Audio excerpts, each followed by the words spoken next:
Hello friends, welcome back to my channel পিউস lifestyle. তোমরা কেমন আছো? আশা করি সবাই ভালো আছো।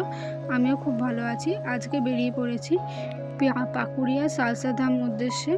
বিকালবেলা বেরিয়ে পড়েছি, রবিবার বিকালবেলা। বরকে বললাম চলো একটু নিয়ে চলো কোথাও, ভালো লাগছে না বাড়িতে বসে থাকতে। তো আমরা যাচ্ছি ভেরির দিক দিয়ে, ধরে যাচ্ছি ভেরির রাস্তা এটা। আর ভেরির চারপাশটা দেখো কতটা সুন্দর লাগছে, তার মধ্যে ওয়েদারটাও খুব সুন্দর ছিল। আর দেখো এই যে রেল লাইন দিয়ে রেল যাচ্ছে, ট্রেন মালগাড়ি যাচ্ছে। আর আমরা বেরিয়ে এবার চলে এসেছি। এই যে এটা হচ্ছে গেট, পাকুড়িয়া সালসা ধামের গেট। প্রথমে একটা ছোটো গেট, তারপর আবার বড় গেট। আর এদিকে হচ্ছে গিয়ে বাঁদিকে জুতো খুলতে হবে, জুতো খুলে রাখতে হবে। আর এই হচ্ছে এন্ট্রান্সটা।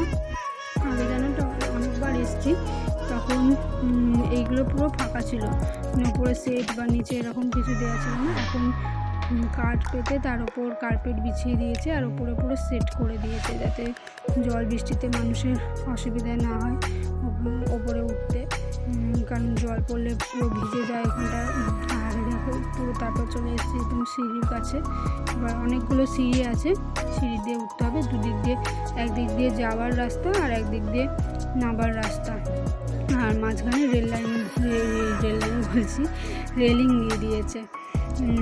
দেখো উঠে পড়ছি ওপর দিকে। আর মন্দিরটা খুবই সুন্দর, পাথর দিয়ে করা।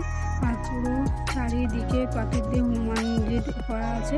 আর ভেতরটাতে ভিডিও করতে দেয় না, ফটো তুলতে দেয় না। তো আমরা বাইরে দিয়ে একটু ঠাকুরটার ছবি নিয়ে নেওয়ার চেষ্টা করেছি। বাইরেটা দেখো কতটা সুন্দর।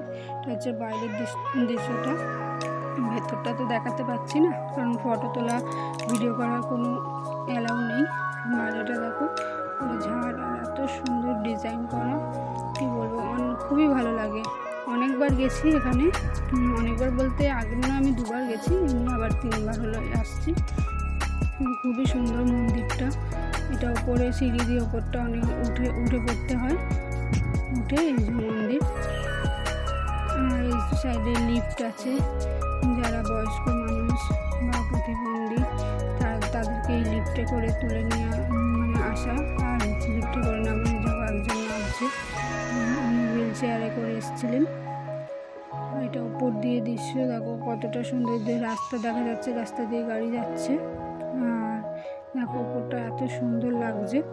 আর তারপর চলে আসছে নিচ দিয়ে, আবার নিচে নেবে বাঁদিক দিয়ে ধরে আবার নিচে ঢোকা যায় মন্দিরের ভেতর। আবার নিচটাতে আছে ফটোর পাশে, এত সুন্দর লাগছে। ফটোটার পাশে আমি একটা ফটো তুলে নিলাম। সীতা হনুমানজি সবাই আছে এখানে, ফটো তুলে নিলাম একটা। খুবই ভালো লাগছে। এত সুন্দরভাবে ফটোটা করা, তার মধ্যে লাইট দেওয়া, এত ভালো লাগছে। যে যাচ্ছে সেই গিয়ে ওখানে দাঁড়িয়ে আগে ফটো তুলে নিচ্ছে। চারিদিকটা দেখো কত সুন্দর। এখানেও ভেতরে ফটো তোলার নিষিদ্ধ নেই। দেখো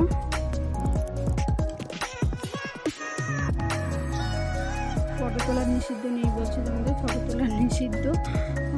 তো এই দেখো এত সুন্দর লাগে না মন্দিরটা, খুবই ভালো লাগে। অনেকবার এসছে, বাইরে দিয়ে এই ভিউটা আসছে। আগে আরও সুন্দর আসতো, এখন এই সেটটা করে দিয়েছে বলে একটু লাগে, কিন্তু খুবই ভালো লাগে। আগে পুরো সিঁড়িটা দেখা যেত, বাইরে দিয়ে খুবই ভিউটা সুন্দর আসতো। তাও ভালোই লাগছে, কারণ এইটা করেছে। অনেক মানুষের বৃষ্টিতে ভিজে যেতে হয়, অনেকটা মন্দিরটা অনেকটাই যেতে হয় রাস্তাটা। আর তোমার এতেও রোদ্দুরেতেও খুবই লাগে। এই সেটটা করে দেওয়া, এই যে প্রসাদ দিয়ে দিচ্ছে, যেই যাচ্ছে একজন করে প্রসাদ দিয়ে দিচ্ছে। আর এটা হচ্ছে বাইরেটা, এখানে ফুচকা, মোমো, আইসক্রিম, বাচ্চাদের খেলনা, ঘটি গরম। রাস্তার ওই পাশে চা, ডাব সবই বসেছে। আর এইদিকে গাড়ি পার্কিং করারও কোনো অসুবিধা নেই, যে গাড়ি পার্কিংয়ের টাকা লাগবে কোনো ব্যাপার নেই। বাইক নিয়ে গেলে বা সাইডে বাইক রেখে দেওয়া যাবে। ওদিকে যারা 4 চাকা নিয়ে যাচ্ছে 4 চাকা রেখে দেওয়া যাচ্ছে।